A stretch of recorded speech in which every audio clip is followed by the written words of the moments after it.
is a COVID-19 announcement.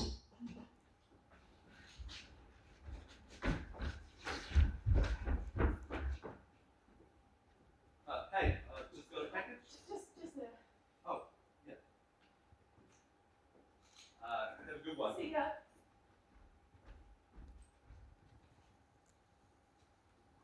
I met this guy. He's really great. We only started seeing each other a couple weeks ago, but no, wouldn't say it was love at first sight. It was nice. It was just one of those sunny days where we walked around the lake and fed the ducks and ate ice cream and laughed at silly work stories. We held hands at the wharf. I was waiting for him to kiss me, but he had this goody gumdrops ice cream that was taking him forever to finish it. The moment passed, so I went in for a hug and he offered me this handshake. I was so embarrassed. But he texted me. He was nervous. I was nervous. Neither of us wanted to ruin the moment. We were supposed to go roller skating next Thursday. Supposed to. I guess we can't now. And I'm just filled with so much regret. I should have just kissed him right there at the lake. See dogs recently? It's really miss seeing people's dogs. You know, when he's sitting at traffic light waiting across, you look down, this big fluffy boy, all you want to do is pat him, tell him he's a good boy. And in this moment, you and this stranger are completely wrapped up in this really intense conversation about the dog. Although standing there, paying this boy, you and this stranger get really sort of become family in a way that gets so excited to tell you about his chow and his picky eating habits. The fact that you've never met doesn't really matter. You don't get that anymore. I mean, I'm sure there's still dogs, but you can't just pet them the same. Hi, Charlie. What's up, Bailey? I'm just... You haven't heard. I just wanted to go over the English essay. Rats. I mean, I'm not actually worried about the essay. This has been the best time, honestly. I've had so much time to write and to read. I've been everywhere, you know, from the wilds of the jungle to the heat of the desert, and there have been wars, both real and imaginary.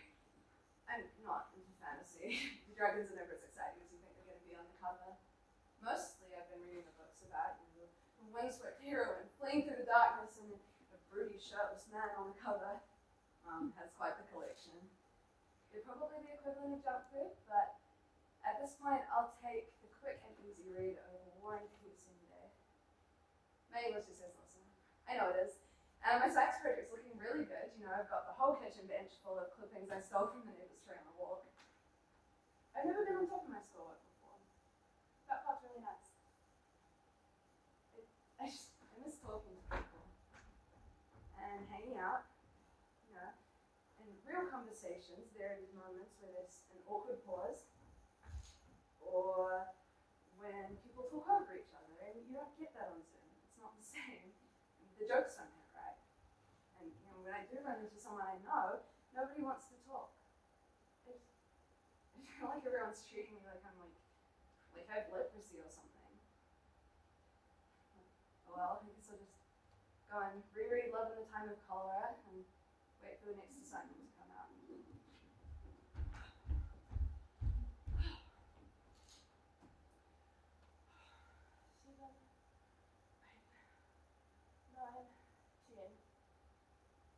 Honestly, I'm in the best shape I've been in my life. I used to play football, not seriously or anything, just because my dad was the coach. It was easier back then. To play football, you didn't have to get the bus ride from school. He was a fan. I just liked hanging out with him, really. It feels like such a long time ago. Honestly, Dad was my hero. He'd spend all day working out on the farm, and then he'd be back out with us kids, kicking the football. And then in the evening, back out delivering calves.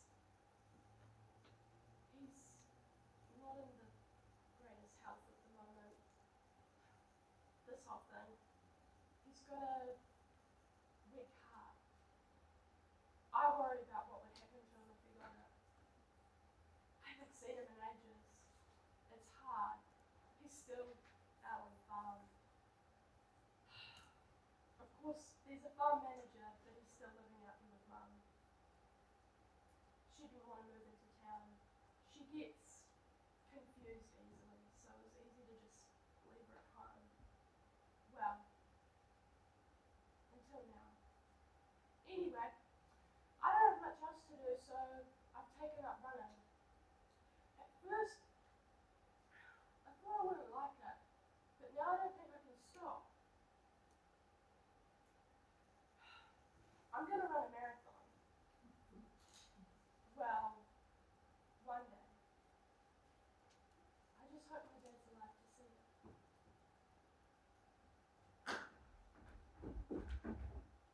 Do I miss him? Maybe it's a Sunday. Maybe he didn't arrive.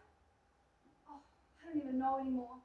The days just seem to blend from one into another.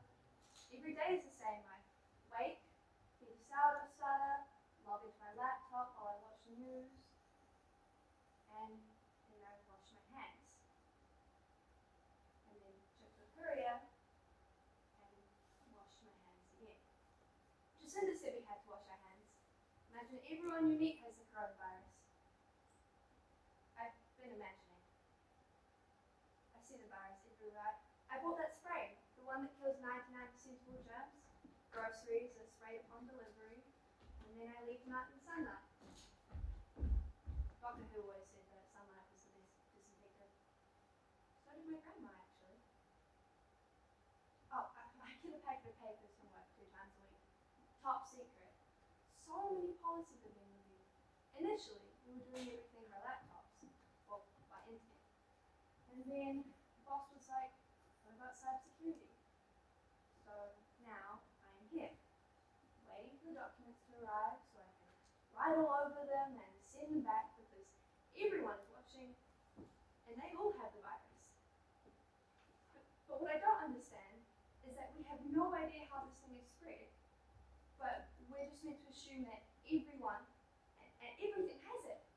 God, I have washed my hands so often that they are red and sore, but I am washing and hand sanitizing and not touching my face and imagining everyone has COVID and it's a lot. And then by lunchtime, I'm too stressed to work. And my sourdough has risen and it's time to bake bread. I don't know what will happen and if we will ever make it out of here. I'm so sorry. Today's been so full today. No. Could you just Oh, yeah. Sure. Have a good one. I get it. I really do. Part of me was happy when they said people could still buy essential items. Business had been slow, and me and the missus worked hard to buy this run, and the van. But then it seemed like no one even wanted to use the post anymore. But then lockdown began, and the orders came flooding in. I was busy from sun up till sundown, taking food, blankets, school and work supplies all across the country. It used to be hard driving through the city, but now it's so quiet. It's like a ghost town. I can park wherever I like. Except when I get pulled over by the cops, which it should be obvious that I'm working, but I stop anyways, just for a chat. People would tell me all about their Barbie dolls, their Lego sets, the latest Beats headphones, or even their antique butter plates. It used to be my favourite job here as a courier, just having a chat. People get so enthusiastic about stuff, and I like seeing people happy. But now, no one wants to have a chat. No one wants to stop and take a package. No one wants to shake a hand.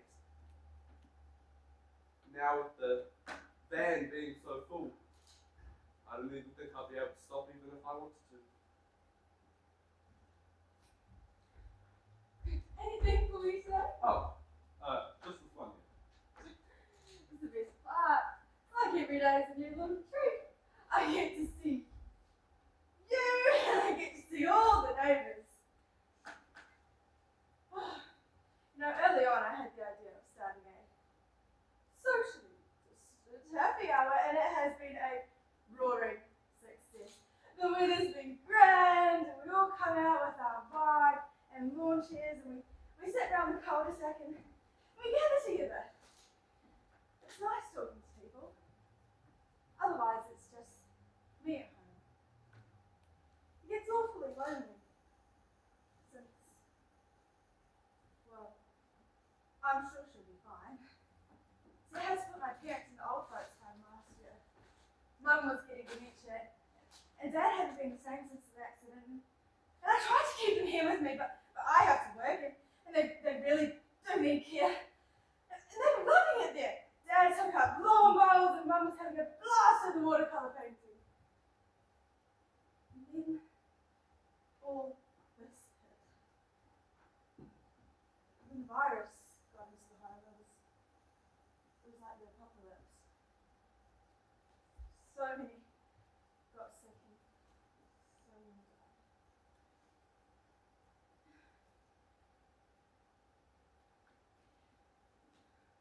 Mum talks nonsense half the time, but she swears she sees black bags sleeping at midnight. She doesn't know where Dad is. Probably for the best. I hadn't stopped to think about their funerals. But I guess when all this is over, we can have a memorial service for them. It was a lot harder not having a funeral than I thought it would be.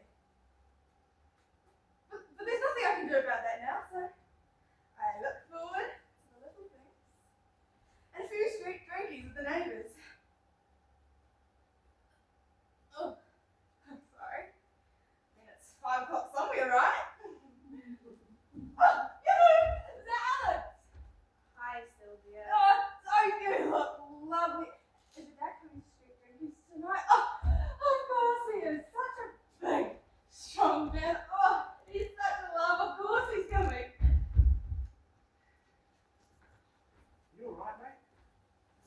Yeah. Are you expecting a package? Well, I'm sorry, I don't even think I have any surprises for you. Are you sure you're right?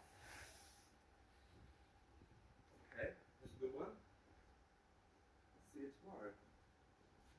See you tomorrow. Everyone leaves. It's been hard, you know. Mum's a nurse. Well, she worked at Plunket after my baby sister was born. But with all this, she took a job at the hospital. She didn't want to, but Dad, well, he lost his job early on. There was so much talk about support packages and no one getting left behind, but his company just laid everyone off. It was fun at first. You know, he tries to cook, but he's terrible at it. And he painted the fence, and he was so proud of it. But that was weeks ago. Mum got so scared of bringing the virus home with her that she's been staying up by the hospital with some of the other nurses. She's tired all the time, and she doesn't even Zoom anymore. Dad started drinking with the neighbours. At first it was fine, and then it was lunch and breakfast, and now he's drunk all the time, and he cries about Mum being gone. I'm trying to make sure that the baby's okay, and that the twins do their homework, but it's hard. It's so hard. I don't want to go to the supermarket anymore, because what if something happens to me? Who will look after everyone? I hate it! I keep getting emails, being asked to finish my work, and how do I say that I'm too stressed and busy to write an essay about the themes of the Matrix? Don't.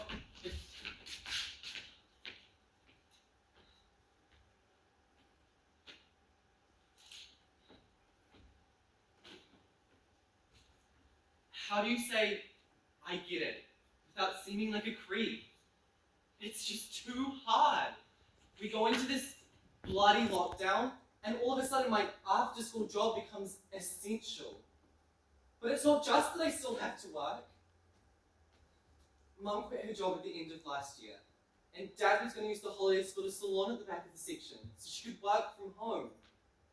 But then all this hits. Now neither of them are working, and the building money is long gone. They just fight all the time. I see the neighbors laughing in the streets, enjoying their time off and talking about how they have time to pick up crochet or write a memoir or learn the guitar. I just try to keep my little brother out of the way. We sing when they fight, but there's only so much ABBA and only so much Lady Gaga. And when the song ends, we hear them again, yelling.